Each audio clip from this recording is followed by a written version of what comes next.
चलिए जानते हैं आज की उत्तर प्रदेश की 25 फटाफट बड़ी खबरों को सिर्फ 10 मिनट में। पर अभी तक आपने इस चैनल को सब्सक्राइब नहीं किया है तो सब्सक्राइब कर दें।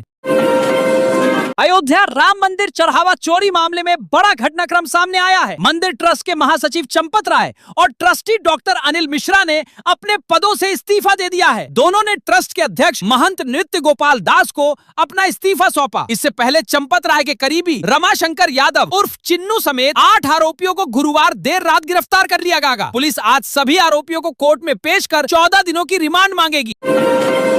इलाहाबाद हाईकोर्ट ने यूपी में पंचायत चुनाव टालने पर शुक्रवार को कड़ी नाराजगी जताई है। ग्राम प्रधानों को प्रशासक बनाए जाने को चुनौती देने वाली याचिका पर जस्टिस सिद्धार्थ नंदन की बेंच ने सुनवाई करते हुए सरकार से सख्त सवाल पूछा कि आपने प्रधानों को प्रशासक कैसे बनाया। कोर्ट ने इसे डिवीजन बेंच के आदेश का उल्लंघन बताते हुए अदालत की अवमानना की कैटेगरी में रखा। यूपी में मॉनसून अगले 24 से 48 घंटों के अंदर दस्तक दे सकता है। मौसम विभाग का कहना है कि प्रदेश में मॉनसून के लिए अनुकूल मौसमी सिस्टम पूरी तरह तैयार हो गया है। मॉनसून 28 जून तक बिहार बॉर्डर से गोरखपुर महाराजगंज के रास्ते प्रदेश में प्रवेश कर सकता है और 29 जून तक लखनऊ पहुंच सकता है। 1 से 2 जुलाई तक ये पूरे यूपी में छा सकता है। आमतौर पर मॉनसून 20 जून तक आ जाता है, यानी इस बार 8 दिन देरी से आ रहा है। मॉनसून 15 से 16 दिनों से महाराजगंज के पास अटका हुआ है। प्रदेश के 32 शहरों में बारिश का अलर्ट जारी है। यूपी में अब अग्निशमन विभाग के एनओसी के बिना किसी भी भवन में न व्यापार करने का लाइसेंस मिलेगा और न ही बिजली का कनेक्शन। किसी भी क्षेत्र में अनाधिकृत व्यावसायिक गतिविधियां पाए जाने पर संबंधित प्रवर्तन अधिकारी की जिम्मेदारी तय कर उसके विरुद्ध कड़ी कार्रवाई की जाएगी। अवैध एनओसी जारी करने वाले अधिकारियों का भी उत्तरदायित्व निर्धारित किया जाएगा। राम मंदिर चढ़ावा चोरी मामले में सीएम योगी ने कड़ा रुख अपनाया है। चिन्नू यादव समेत 8 लोगों की गिरफ्तारी पर प्रतिक्रिया देते हुए मुख्यमंत्री योगी आदित्यनाथ ने देवरिया में कहा कि एसआईटी की रिपोर्ट आने के बाद कार्रवाई शुरू हो गई है। दूध का दूध और पानी का पानी होकर रहेगा। जन आस्था के साथ खिलवाड़ किसी भी कीमत पर स्वीकार्य नहीं है और किसी को भी छूट नहीं दी जाएगी। संपत्ति की रजिस्ट्री कराना हो, बर्थ सर्टिफिकेट लेना हो या विवाह का पंजीकरण, अब आधार कार्ड से पारिवारिक रिश्ते तय नहीं किए जा सकेंगे। आधार कार्ड केवल पहचान और पते के प्रमाण के रूप में ही मान्य होगा। पारिवारिक संबंधों को साबित करने के लिए जन्म प्रमाण पत्र, परिवार रजिस्टर की नकल और उत्तराधिकार अभिलेख जैसे दस्तावेज प्रस्तुत करने होंगे। इस संबंध में महानिरीक्षक निबंधन नेहा शर्मा ने सभी सहायक महानिरीक्षक निबंधन को दिशा निर्देश जारी कर दिए हैं। राम मंदिर में चढ़ावा चोरी के प्रकरण के बीच दिल्ली के पूर्व मुख्यमंत्री अरविंद केजरीवाल ने शुक्रवार को अयोध्या पहुंचकर रामलला का दर्शन और पूजन किया। आम आदमी पार्टी के राष्ट्रीय संयोजक ने हनुमानगढ़ी में भी दर्शन किए। इससे पहले केजरीवाल वर्ष 2024 में अयोध्या आए थे।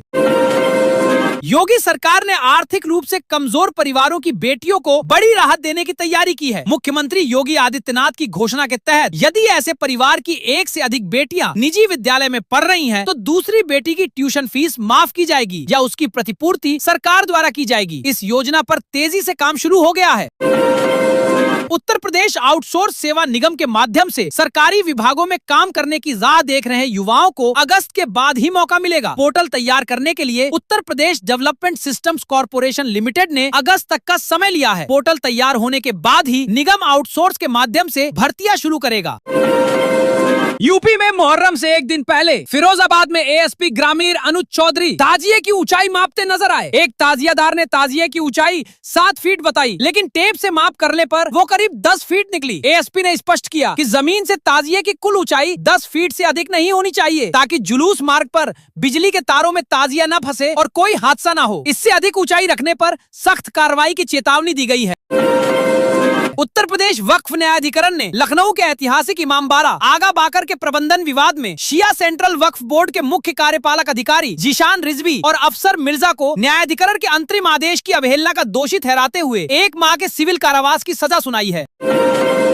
मेरठ में शुक्रवार सुबह 7 बजे एक डबल डेकर एसी बस में भीषण आग लग गई। यात्रियों ने खिड़कियों और दरवाजों से कूदकर अपनी जान बचाई। आग इतनी विकराल थी कि धुएं का गुबार 2 किलोमीटर दूर से दिखाई दे रहा था। दमकल की टीम आने तक बस लगभग जलकर खाक हो चुकी थी। ये हादसा दिल्ली देहरादून हाईवे पर द्वाराला थाना क्षेत्र के दादरी फ्लाईओवर के पास हुआ। 26 यात्रियों से भरी ये बस जयपुर से हरिद्वार जा रही थी और यात्रियों को दूसरी बस से उनके गंतव्य तक भेजा गया। लखनऊ अग्निकांड के बाद प्रदेश के सभी परिषदीय विद्यालयों में अग्नि सुरक्षा के उपाय शुरू किए गए हैं। इसके तहत रसोई में अग्निशमन यंत्र उपलब्ध कराए जाएंगे और रसोइयों को उनके उपयोग का प्रशिक्षण दिया जाएगा। गोरखपुर पहुंचे मुख्यमंत्री योगी आदित्यनाथ गुरुवार देर शाम उद्यमी ओम प्रकाश जालान के बरगदवा स्थित आवास पहुंचे। मुख्यमंत्री ने उनसे मुलाकात कर उनका हाल जाना और हाल ही में हुए उपचार के बारे में जानकारी लेते हुए जल्द स्वस्थ होने की कामना की।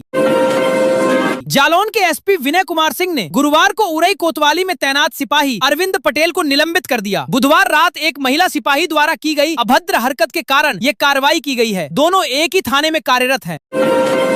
प्रदेश के स्कूलों में अब छात्रों और शिक्षकों को रेबीज से बचाव का विशेष प्रशिक्षण दिया जाएगा। आवारा कुत्तों, बंदरों और अन्य पशुओं के काटने की बढ़ती घटनाओं को देखते हुए स्वास्थ्य और पशुपालन विभाग संयुक्त रूप से यह अभियान चलाएंगे। प्रशिक्षण के दौरान विशेषज्ञ छात्रों को प्राथमिक उपचार का व्यावहारिक अभ्यास भी कराएंगे ताकि आपात स्थिति में वे सही कदम उठा सकें। राज्य सरकार ने मानव संपदा पोर्टल पर निर्धारित समय तक अपनी चल और अचल संपत्तियों का विवरण दर्ज नहीं करने वाले कर्मचारियों के खिलाफ सख्त कार्रवाई के निर्देश दिए हैं। मुख्य सचिव एसपी गोयल ने सभी विभागों के प्रमुख सचिव, विभागाध्यक्ष, मंडलायुक्तों और जिलाधिकारियों को पत्र भेजकर ऐसे कर्मचारियों के विरुद्ध विभागीय कार्रवाई शुरू करने को कहा है। आगरा के पिनाहट के भद्रौली स्थित पंजाब नेशनल बैंक शाखा में गुरुवार की रात केंद्रीय जांच ब्यूरो और एंटी करप्शन टीम ने संयुक्त रूप से छापेमारी की। ये कार्रवाई सोलर पैनल योजना से जुड़े मामलों में अनियमितताओं और लाखों रुपए के गबन की शिकायत मिलने के बाद की गई है। कानपुर देहात की 64 गौशालाओं में जल्द ही सीसीटीवी कैमरे लगाए जाएंगे। जिला प्रशासन ने गौशालाओं में लापरवाही और अव्यवस्था पर अंकुश लगाने के लिए हाईटेक निगरानी व्यवस्था लागू करने का निर्णय लिया है। इससे हर गतिविधि पर अधिकारियों की सीधी नजर रहेगी। विधानसभा चुनाव से पहले यूपी भाजपा की नई टीम का ऐलान हो गया है। 64 पदाधिकारियों की इस सूची में 52 लोगों को प्रदेश कार्यकारिणी में जगह मिली है, जिनमें 19 उपाध्यक्ष, 19 मंत्री, 8 महामंत्री और 6 मोर्चा अध्यक्ष शामिल हैं। इसके अलावा 6 क्षेत्रीय अध्यक्ष, 3 कार्यालय मंत्री और 3 अन्य पदाधिकारी भी बनाए गए हैं। सपा से बगावत करने वाली विधायक पूजा पाल को उपाध्यक्ष बनाया गया है। रक्षा मंत्री राजनाथ सिंह के छोटे बेटे नीरज सिंह की भी प्रदेश टीम में एंट्री हुई है। नई टीम में ओबीसी की संख्या 16 से बढ़कर 25 हो गई है। मेरठ में पुलिसकर्मियों पर बाहर से जमानत दिलाने का झांसा देकर एक महिला से 10,000 रुपए ऐंठने का आरोप लगा है। जब पीड़िता ने सवाल जवाब किए तो पुलिसकर्मियों ने उसके साथ अभद्रता की। एक राहगीर से भी अभद्र व्यवहार करते हुए पुलिसकर्मी गाड़ी लेकर फरार हो गए। इस मामले का वीडियो वायरल हो रहा है। उधर जानी थाना प्रभारी निरीक्षक गौरव कुमार ने बताया कि महिला को कागजी कार्रवाई के तहत कचहरी भेजा गया था। कौशाम्बी में शुक्रवार सुबह करीब 6 बजे एक एलपीजी टैंकर बेकाबू होकर टोल प्लाजा से टकरा गया। टक्कर के बाद तेज धमाका हुआ और टैंकर में आग लग गई। इस भीषण हादसे में टैंकर चालक की जलकर मौत हो गई और उसका शव पूरी तरह भस्म हो गया। वहीं 5 टोल कर्मचारी भी झुलस गए। शामली में शुक्रवार तड़के 5 बजे 500 रुपए का इनामी बदमाश मेहताब पुलिस मुठभेड़ में मारा गया। बदमाश एक किसान से मोबाइल लूटकर भाग रहा था। पुलिस ने 12 किलोमीटर तक पीछा कर उसे घेर लिया। खुद को घिरता देख उसने कार्बाइन से फायरिंग कर दी, जिसके बाद पुलिस की जवाबी कार्रवाई में वो मारा गया। अमरनाथ यात्रा पर जाने वाले श्रद्धालुओं को इस बार जम्मू कश्मीर के चंदनवाड़ी में बनारस के प्रसिद्ध व्यंजनों का स्वाद मिलेगा। वाराणसी से 70 सेवादार वहां सेवा शिविर और निशुल्क भंडारे का संचालन करेंगे। श्रद्धालुओं को पूरी, कचौड़ी, जलेबी, ठंडाई और बनारसी पान समेत कई व्यंजन परोसे जाएंगे। ग्रेटर नोएडा के राजकीय आयुर्विज्ञान संस्थान में आउटसोर्स कर्मचारियों के आंदोलन के दौरान हुए हंगामे और तोड़फोड़ के मामले में पुलिस ने मुकदमा दर्ज कर जांच तेज कर दी है। पुलिस ने 7 लोगों को गिरफ्तार किया है और 46 को निजी मुचलके पर रिहा कर दिया है। सीएम योगी 3 दिवसीय गोरखपुर दौरे पर गुरुवार शाम पहुंचे और चिलवाताल थाने के सामने बने अक्षय पात्र किचन का उद्घाटन किया। यहाँ परिषदीय स्कूल के बच्चों को अपने हाथों से भोजन परोसते हुए योगी ने उन्हें खीर खिलाई और उनका हालचाल जाना। 3 एकड़ में फैले इस किचन में करीब 200 कर्मचारी काम करेंगे। उप मुख्यमंत्री केशव प्रसाद मौर्य का शुक्रवार को प्रस्तावित अलीगढ़ दौरा निरस्त हो गया है। उन्हें यहाँ लोकतंत्र सेनानी सम्मान समारोह में बतौर मुख्य अतिथि शामिल होना था। इसके अलावा वो स्थानीय जनप्रतिनिधियों, भाजपा पदाधिकारियों और प्रशासनिक अधिकारियों के साथ बैठक कर जिले का फीडबैक भी लेते। लखनऊ के अलीगंज अग्निकांड के बाद प्रदेश सरकार सार्वजनिक परिवहन में अग्नि सुरक्षा को लेकर अलर्ट मोड में आ गई है। परिवहन राज्य मंत्री दयाशंकर सिंह ने प्रदेश भर में संचालित स्लीपर बसों, स्कूल बसों और अन्य कमर्शियल वाहनों में अग्निशमन यंत्रों की उपलब्धता और कार्यशीलता सुनिश्चित करने के निर्देश दिए हैं। रेलवे प्रशासन ने जम्मू मंडल के मुखेरिया रेलवे स्टेशन पर चल रहे नॉन इंटरलॉकिंग कार्य के कारण प्रयागराज के सूबेदारगंज से चलने वाली माता वैष्णो देवी कटरा एक्सप्रेस का मुखेरिया स्टेशन पर ठहराव 5 दिनों के लिए निरस्त कर दिया है। पीलीभीत में तेंदुए की लगातार बढ़ रही संख्या को देखते हुए लेपर्ड सफारी स्थापित की जाएगी। गुरुवार को बापू भवन में आयोजित समीक्षा बैठक में पर्यावरण व वन राज्य मंत्री डॉक्टर अरुण कुमार सक्सेना ने इस पर स्वीकृति दे दी है। अब पर्यटक पीलीभीत में तेंदुआ सफारी का रोमांच उठा सकेंगे। उत्तर प्रदेश के औद्योगिक विकास को नई गति देते हुए यमुना प्राधिकरण क्षेत्र के सेक्टर 10 में राज्य का पहला इलेक्ट्रॉनिक पार्क स्थापित किया जा रहा है। मुख्यमंत्री योगी आदित्यनाथ शनिवार को यहां 2 प्रमुख औद्योगिक इकाइयों का शिलान्यास करेंगे। इस परियोजना में 4,500 करोड़ रुपए से अधिक का निवेश होगा। प्रदेश के संस्कृत माध्यमिक विद्यालयों में विद्यार्थियों का पंख पोर्टल पर पंजीकरण कराया जाएगा। साथ ही राष्ट्रीय शिक्षा नीति 2020 के अनुरूप शैक्षिक गतिविधियों को बढ़ावा देते हुए संस्कृत परिषद के शैक्षिक पंचांग का अनिवार्य रूप से पालन कराया जाएगा। बुलंदशहर जिले की सियाना तहसील में तैनात तहसीलदार मनोज कुमार रावत की मुश्किलें बढ़ गई हैं। उत्तर प्रदेश राजस्व परिषद ने बिना अधिकार और नियम विरुद्ध तरीके से दाखिल खारिज करने के गंभीर मामले में सख्त रुख अपनाया है। आरोप है कि तहसीलदार ने अपनी तैनाती के दौरान कानूनी अधिकारों का उल्लंघन कर जमीनों का दाखिल खारिज किया। बलिया में मुहर्रम पर 35 किलो चांदी की ऐतिहासिक ताजिया निकलेगी। हर साल की तरह इस बार भी करीब 100 ग्राम चांदी अतिरिक्त जोड़ी जाएगी। इसकी सबसे बड़ी खासियत यह है कि साल में केवल एक दिन मुहर्रम के अवसर पर ही इसके दर्शन का मौका मिलता है। शेष पूरे वर्ष ताजिया को पूरी अकीदत और सम्मान के साथ सुरक्षित रखा जाता है। लखनऊ के कोचिंग सेंटर अग्निकांड के बाद अलीगढ़ जिला प्रशासन एक्शन मोड में है। अवैध निर्माण और सुरक्षा मानकों की अनदेखी कर संचालित संस्थानों के खिलाफ कार्रवाई शुरू होते ही कई नामी कोचिंग सेंटरों पर ताले लटक गए हैं और कई संचालक सेंटर बंद कर फरार हो गए हैं। वाराणसी से स्पाइस जेट की सभी नियमित उड़ानें बंद हो गई हैं। परिचालन लागत और एविएशन टरबाइन फ्यूल की लगातार बढ़ रही कीमतों के बीच एयरलाइन ने अपना संचालन अनिश्चित काल के लिए रोक दिया है। वाराणसी से अब तक 14 से 15 उड़ानें संचालित करने वाली स्पाइस जेट की गुरुवार शाम की फ्लाइट अंतिम थी। कंपनी ने अपने सभी विमान दिल्ली और मुंबई हैंगर पर खड़े कर दिए हैं। नोएडा प्राधिकरण का नया प्रशासनिक भवन आखिरकार तैयार हो गया है। मुख्यमंत्री योगी आदित्यनाथ 27 जून को सेक्टर 96 स्थित इस अत्याधुनिक कार्यालय भवन का उद्घाटन करेंगे। करीब 390 करोड़ रुपए की लागत से बने इस भवन का निर्माण वर्ष 2016 में शुरू हुआ था, लेकिन विभिन्न कारणों से परियोजना में लगातार देरी होती रही। मुख्यमंत्री योगी आदित्यनाथ शुक्रवार को देवरिया को 456 करोड़ 38 लाख रुपए की विकास परियोजनाओं की सौगात देंगे। बरहज विधानसभा क्षेत्र के नेतवार गांव में आयोजित कार्यक्रम में 106 विकास परियोजनाओं का लोकार्पण और शिलान्यास किया जाएगा। इनमें सड़क निर्माण, पुल, बाढ़ निरोधक कार्य, शिक्षा, नगर विकास और ग्रामीण आधारभूत ढांचे से जुड़ी कई महत्वपूर्ण योजनाएं शामिल हैं। ऑपरेशन सिंदूर के दौरान वीर गति प्राप्त भारतीय सशस्त्र बलों के 6 जाबाज जवानों के नाम पहली बार आधिकारिक तौर पर सार्वजनिक किए गए हैं। इन नामों को नेशनल वॉर मेमोरियल की वेबसाइट के रोल ऑफ ऑनर में शामिल किया गया है। नई दिल्ली स्थित राष्ट्रीय युद्ध स्मारक की 3D वॉल पर वर्ष 2025 के खंड में भी उनके नाम अंकित किए गए हैं।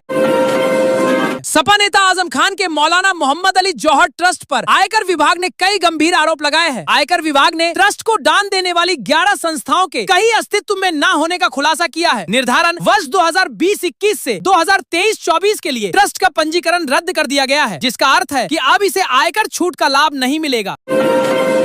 राजधानी लखनऊ के कुर्सी रोड पर बसे लाखों लोगों के लिए राहत की बड़ी खबर है। डंडिया चौराहा से बेटा तक 12.5 किलोमीटर लंबे इस मार्ग को मौजूदा 4 लेन से बढ़ाकर शीघ्र ही 6 लेन किया जाएगा। सर्विस रोड पर हुए अवैध कब्जे भी हटाए जाएंगे। इससे सरगम अपार्टमेंट से लेकर डंडिया चौराहे तक आए दिन लगने वाले जाम से लोगों को स्थायी निजात मिलेगी।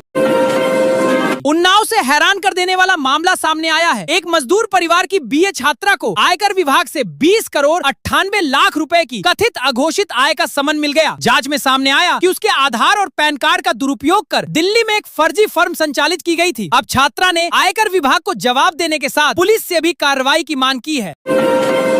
प्रयागराज के जिलाधिकारी मनीष कुमार वर्मा ने राजस्व कार्यों की समीक्षा बैठक में लंबित मामलों के निस्तारण में देरी पर नाराजगी जताई। उन्होंने म्यूटेशन से जुड़े सभी लंबित मामलों को 30 जून तक अनिवार्य रूप से निपटाने का आदेश दिया और चेतावनी दी कि इस तिथि के बाद कोई भी मामला लंबित पाया जाने पर संबंधित अधिकारी के खिलाफ सख्त अनुशासनात्मक कार्रवाई की जाएगी। अयोध्या राम मंदिर में कथित चढ़ावा चोरी और चंदा घोटाले को लेकर विवाद गहराता जा रहा है। बढ़ते राजनीतिक दबाव के बीच श्री राम जन्मभूमि तीर्थ क्षेत्र ट्रस्ट के महासचिव चंपत राय और सदस्य डॉक्टर अनिल मिश्रा ने अपने पदों से इस्तीफा दे दिया है। इस बड़ी घटना के बाद अयोध्या और यूपी के राजनीतिक गलियारों में भारी हलचल मच गई है। विपक्ष इस मुद्दे पर लगातार आक्रामक रुख अपनाए हुए है।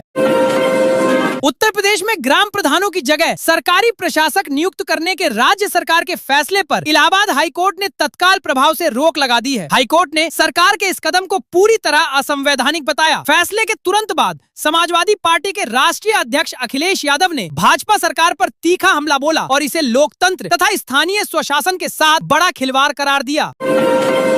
अगर आप विदेश यात्रा की योजना बना रहे हैं तो ये खबर आपके बेहद काम की है। केंद्र सरकार ने 1 जुलाई से नया पासपोर्ट बनवाने और पुराने पासपोर्ट को रिन्यू कराने की फीस में भारी बढ़ोतरी करने का फैसला किया है। नॉर्मल और तत्काल दोनों श्रेणियों में पासपोर्ट बनवाना अब काफी महंगा हो जाएगा।